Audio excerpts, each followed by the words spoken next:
Die Sendung wird präsentiert von Hirz. So fruchtig, so cremig. Die Hirz-Joghurt aus 100% natürlichen Zutaten. Heute gibt es viel Weiss und eine Farbbombe. Der Adrian zeigt den Gästen seinen Heimatort Tschirtsche. Das Bündnerdorf hat fast die Vielfalt von einer Stadt, die Tradition von der Alpwirtschaft, die Action auf den schnellen Kufen und den Unternehmergeist vom Lebensmittelspezialist. Besseres Fleisch hatte ich noch selten. Gibt es auch eine gute Bewertung wie noch selten?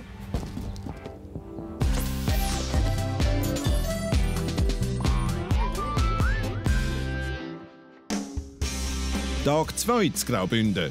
Auf der südlichen Talseite vom Schandvik liegt Tschirtsche, ein kleiner Ort für den grossen Winterzauber. Und es ist daheim vom Adrian. Hallo miteinander. Ich darf euch heute das wunderschöne Dorf Tschirtsche vorstellen. Mein Name ist Adrian und ich bin da sehr verwurzelt in dem Dorf. Der Adrian ist schon in Tschirtsche aufgewachsen. Arbeiten tut er im Lebensmittelbereich, wo er ein Start-up gegründet hat. Er ist verlobt und geht in der Freizeit Sommer und Winter gerne voraus, zum Snowboarden oder Wandern. Hey, nimm mir den Weg da!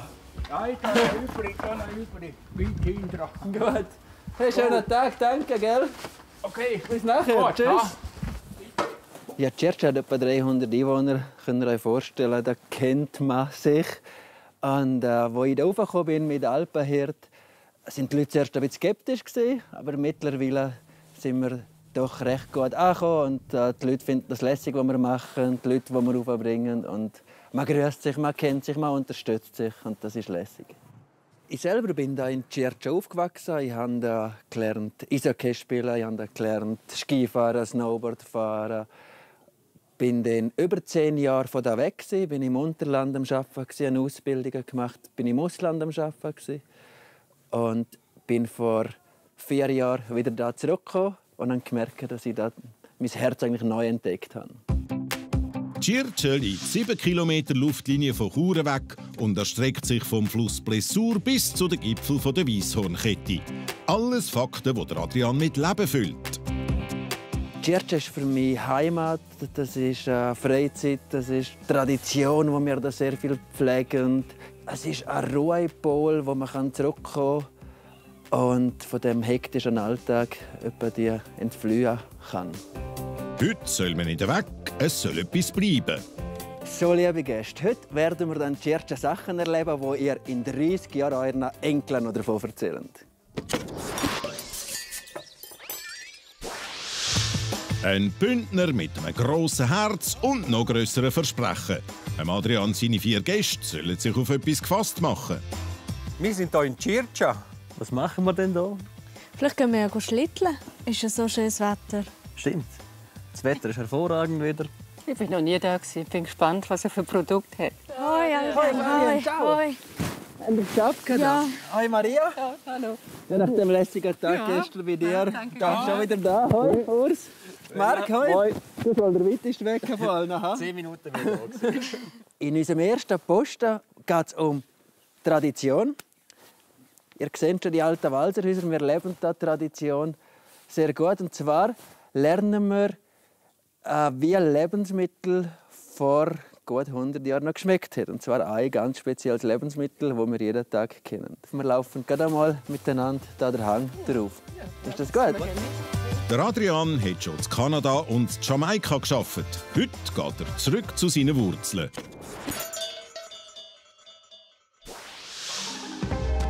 Wo man das Bändchen nehmen könnte, geht man jetzt ein Stückchen zu Fuß. Ganz so weit rauf geht es nicht. Am höchsten ist das Talent, das die Gäste gerade brauchen. Hier in Tschirtsche hat man bis 1947 noch gewildheuert. Man war da hauptsächlich selbstversorgerisch unterwegs gewesen. Und zu dieser Zeit hat man auch noch eine Heimkuh gehabt. Das heisst, im Sommer, wenn alle Kühe auf der Alp waren und dort Alpkäse hergestellt hat, Butter hergestellt hat, hat man mit der Heimkuh sichergestellt, dass die Hotels und die Einheimischen während dem Sommer auch genug Milch zur Verfügung haben. So, jetzt gehen wir einmal zur guten lieben Nelly. Oh weh. So heisst die gut. So heisst die gute Kuh und schauen, was Sind wir gespannt. die Wunderbares hergibt. Ja, ja. Gut. Los. Ich würde jetzt gerade vorlaufen, gehen wir da um den Hof herum. Nelly, das ist sie auf 4 Beinen. Ja, hoi Marco. Hoi, Schau, Adrian. da haben wir jetzt die Nelly. Hoi. Hoi. Danke vielmals, dass wir auch bei dir sind. Ja, kein Problem. Ciao Sind gerade miteinander. Gäste. Hoi. Der Urs, Hoi Fabian, miteinander. Maria und der Marc. Hallo. Ciao. Hoi. Ja, ich möchte euch den Marco Engi vorstellen. Wir dürfen heute hier bei ihm zu Gast sein auf dem Güdenhof. Und er hat da die gute Kuh Nelly für uns vorbereitet, wo wir alle einmal dürfen Hand anlegen. Der Marco und ich sind fast gleich alt. Wir sind zusammen in die Schule gegangen, sind zusammen dann in Tschirtschen aufgewachsen, kennen uns eigentlich schon das ganze Leben. Wir sind auch zusammen im Tourismusverein gewesen. Und ja, haben schon ein paar Mal etwas zusammen machen und die Gäste hier begrüßen. Also, wo wir die zu Nelly gekommen sind, von Marco und der Adrian uns mit sie vorgestellt haben, hat man natürlich auch gemerkt, dass der Marco sehr, sehr vertraut mit seiner Kuh umgeht. Nur dadurch ist es möglich, dass wir als Besucher überhaupt melken können. Ja, man hat den Bezug gemerkt. Man hat gemerkt, dass sie gute Freunde sind. Ja, habe ich schön gefunden. Eigentlich tun wir so oben abklimmen und dann kannst du mit den Händen nachher unten drücken. Das Melken ist Alltag zu Tschirtschen, auch wenn das Dorf heute mehr vom Tourismus als von der Landwirtschaft lebt. Das Ergebnis ist das Gleiche. Es geht nicht ohne Weiss. So, dann dürftest du noch mal probieren. Ha? Wir nehmen dann den Rötterli. Ja.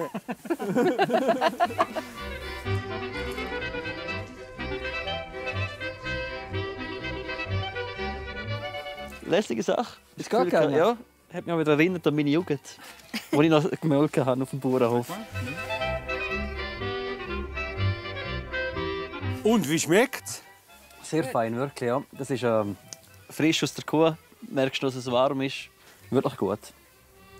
Am Schluss kommt ein Profi an die Reihe, die Bergbäuerin Maria. Mit dem Kuhmelken haben wir hier auf dem Güdenhof mit dem Marco zusammen vor etwa 2 Jahren angefangen. Und zwar haben wir festgestellt, dass die Kinder häufig nicht mehr wissen, wo unsere Lebensmittel herkommen.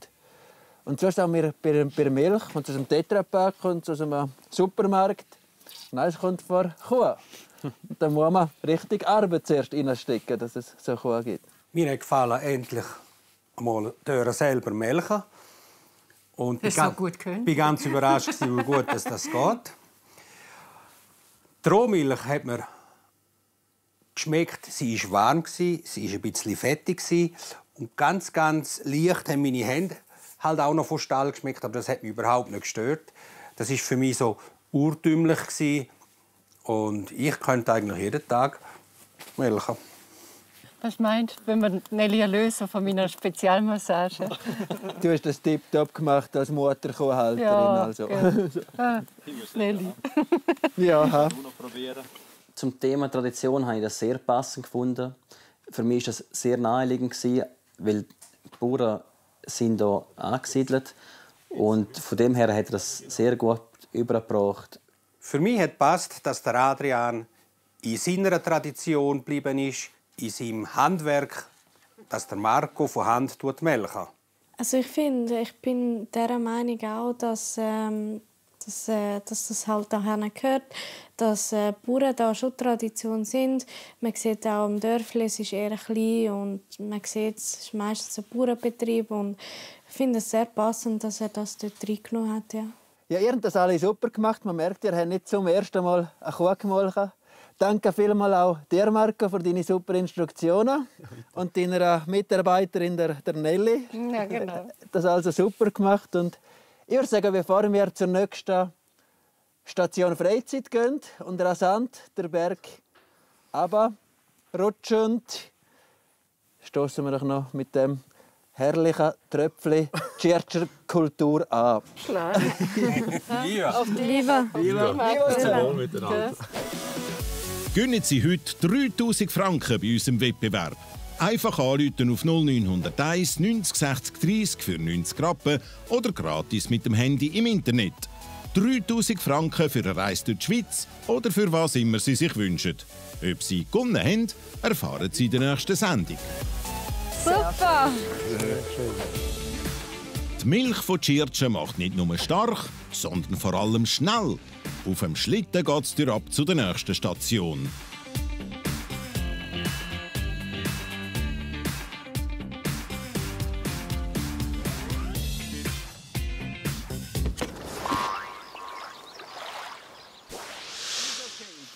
Schlittschuhe. Jetzt geht's los. Ich habe schon gemeint, die 4 Ski sagen für uns. Hätte ich auch gedacht. Oh ja. Natureis. Nach den wendigen Fingern braucht man bei dieser Station die stabilen Füße. Es geht um eines von Adrian seinen grössten Hobby. Ja, das Tschirtschen hat man im Winter neben dem Skifahren und Snowboardfahren eine weitere Möglichkeit, nämlich Eishockey spielen. So habe ich bereits in meiner Jugend fast jede freie Minute auf dem Eis verbracht und auch gelernt, Eishockey spielen. Wir haben hier der Herti, der Beni, der Janik und der Damian.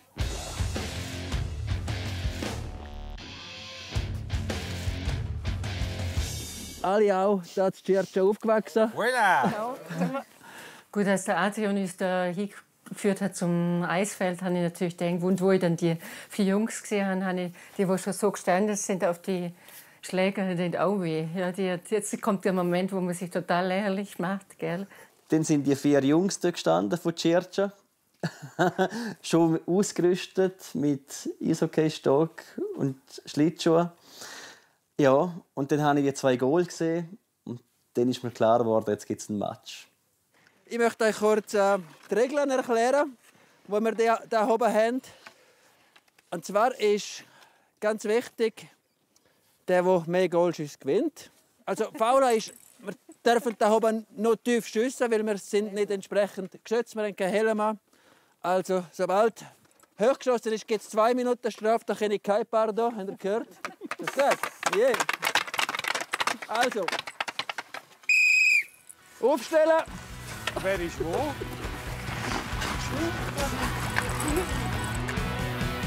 Startpfiff zu einem Match, wie es ihn nur da oben gibt. Von einer speziellen Regel hat der Adrian nichts erzählt. Brems!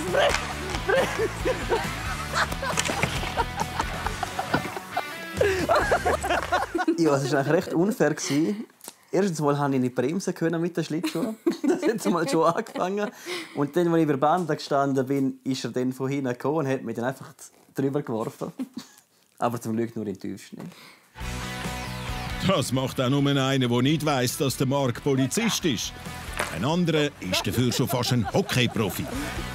Gut, beim Adrian hat man natürlich gesehen, darum hat er uns auch so super die Goal als unparteiischer Schiedsrichter gerettet, dass er brutal gut auf die Schlittschuhe ist und sich fast oft ins Goal geworfen hat, damit wir noch eine Chance haben zum Wegkommen. Genau, damit wir noch eine Chance gemacht haben.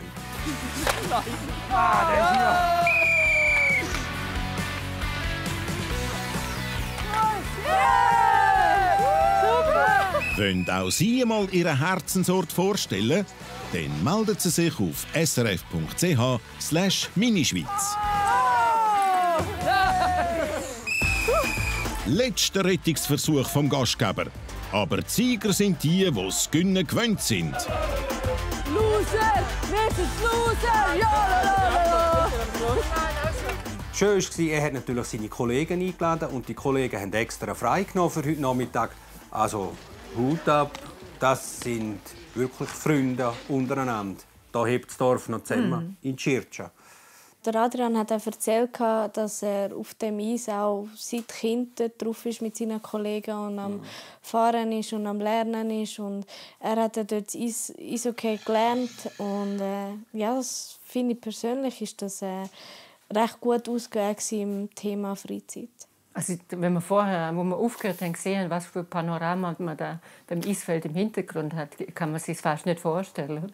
Und wenn der Puck über die Bande gegangen ist, dann wird es natürlich erst kriminell. Dann ist er irgendwo im Nirgendwo hinter der Bande. Oder?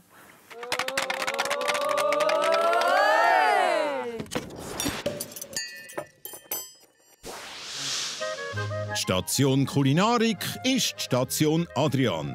Der Gastgeber führt die Bündnerrunde in seinen Laden, wo er sich vor 5 Jahren damit selbstständig gemacht hat. Da dreht sich alles um natürliche Trockenfleischspezialitäten. Willkommen. Danke vielmals. Wow, Ui. schön. Wow, das sieht gut aus da drin. Guck mal da. Mein Lieblingsgetränk. Rötteli. Filisurer Herdöpfel. Das freut mich. Ja, fast von Marcel von deiner Region. Marcel. Ja, genau. Ja, herzlich willkommen hier beim Posta Kulinarik in meinem kleinen, feinen Lädeli. Ich habe nach dem Studium als Lebensmittelingenieur einfach gesehen, dass wir immer weniger Geld für Lebensmittel ausgeben, dass man überall Zucker drin hat. Und darum habe ich mich dann vor 4 Jahren mit dem selbstständig gemacht, was schon mein Urgroßvater gemacht hat. Also wir kommen da eigentlich wieder zurück zum Ursprung, zu den Wurzeln. Und ich darf jetzt zu einer Degustation einladen, wo wir verschiedene Tiere ausprobieren. Ich freue mich. Bin ich gespannt. Bei Kulinarik habe ich mir zuerst gedacht, wir gehen in ein Restaurant hier im Dörfli. Nachher hat er uns überrascht, dass wir zu ihm eigentlich in seinen Laden gehen, wo Produkte verkauft werden vor der Region. Das war sehr schön. Und man hat gemerkt, dass der Adrian vom Fach ist und das auch so verkauft. Also, schön, sind ihr da gewesen. Ja. Zum Wohl. Viva miteinander. Viva. Danke vielmals. Zum Wohl.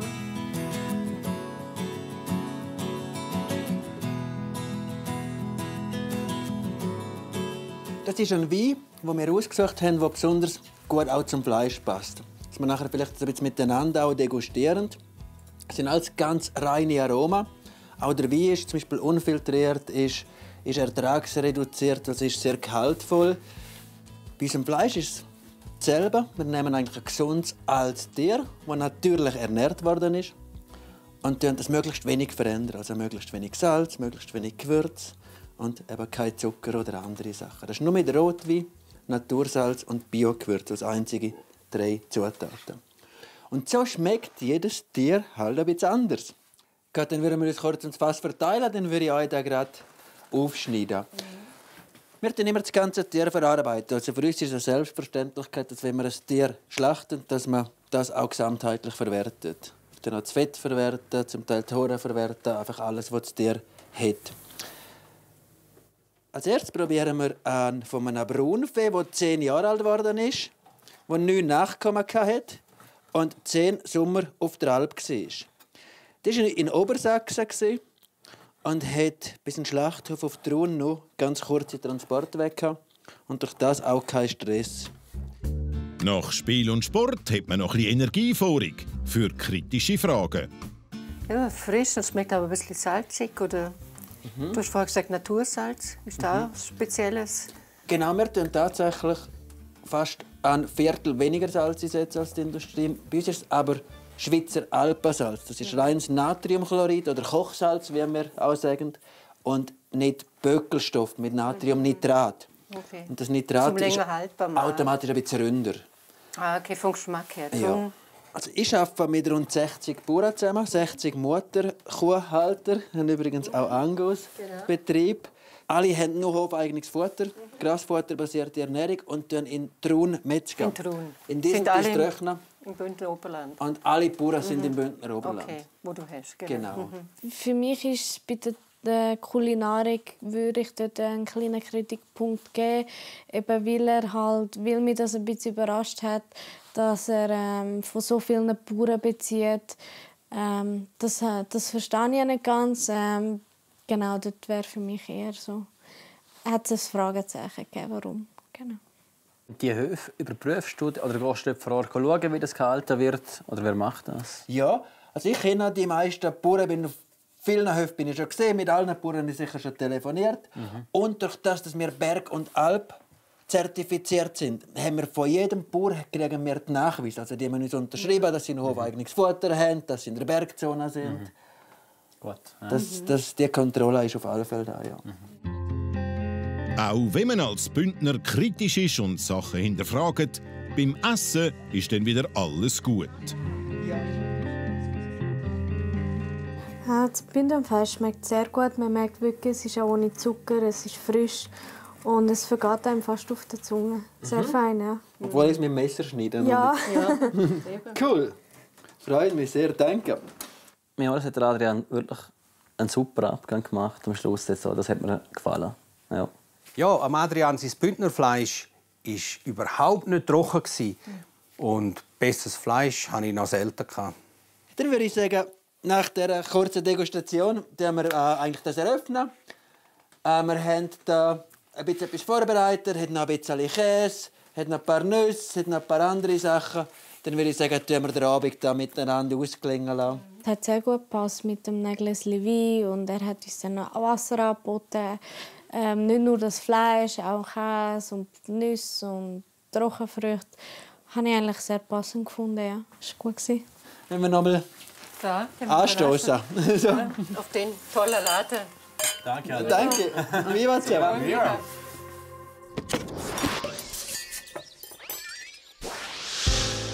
Viel Herzblut, alles in Tschirtschen. Von der Viehwirtschaft bis zum modernen Geniesser-Start-up. Wie habt ihr diesen Tag erlebt? Im Bereich Tradition, das hat mir sehr gut gefallen. Auch wieder mit den Kühen zu arbeiten, das war wirklich schön. Der Adrian hat das Beste aus sich und aus Tschirtschen rausgeholt. Für mich war der Tag recht anspruchsvoll. Wir hatten viel Action, das habe ich sehr gerne. Ja, mir hat eigentlich alles sehr, sehr gut gefallen an dem Tag. Mir hat eigentlich noch mehr interessiert natürlich im Bauernhof selber die Haltung, die Tierhaltung und bei den Kälbern und bei den anderen Tieren sehen und sehen, wie der Marco das so macht und wie er es macht mit dem Abliefern vom Fleisch. Noch mit dem Geschmack auf der Zunge leitet man jetzt eine Duftspur, die den Tag zusammenfasst. Eine Zahl zwischen 0 und 10. Der Urs gibt es 10. Fabienne macht einen kleinen Abzug. Nochmal ein 9 von der Maria. Und der Marc gibt die Höchstnote. Mit 38 Punkten landet der Adrian mit seiner Heimat Tschirtschen bis jetzt klar auf dem ersten Platz. Für morgen hat der Marc grosse Pläne. Die erste Station wird dann sein, dass wir rodeln gehen zusammen. Die hat den Schnee weggeräumt. Die Rodelbahn ist momentan zu, wegen zu viel Schnee. Nein! Die Gäste haben Respekt. Wäre mir das Gleiche passiert wie ihm, ich wäre viel nervöser gewesen. Was Bündner Gelassenheit für Folgen hat, morgen. Die Sendung wird präsentiert von Hirz. So fruchtig, so cremig. Die Hirz-Joghurt aus 100% natürlichen Zutaten.